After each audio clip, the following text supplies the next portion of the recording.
Assalamualaikum, salam sejahtera. Saya di Pantai Cahaya Negeri Port Dickson sedang menanti peserta-peserta penjelajahan lasak program Anugerah Remaja Perdana Rakan Muda The Duke of Edinburgh International Award. So sini checkpoint kelima di mana mereka harus pergi ke penanaman pokok bakau yang ditanam oleh sukarelawan PBDB pada tahun 2012. So sampai sini mereka kena ambil gambar dan mengira pokok bakau yang hidup yang ada di belakang saya sana, Pulau Burung. Dan selepas tu mereka akan ke checkpoint seterusnya di Muzium Tentera Darat. Mungkin ada kumpulan yang dah sampai.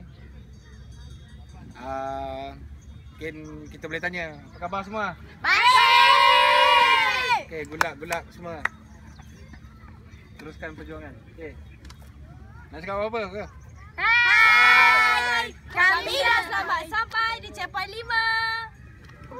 Okay, good luck pada semua. Kita jumpa di checkpoint ke 6 di Muzium Tentera Darat. Okay, let's go. Bye. Bye. Bulat-bulat.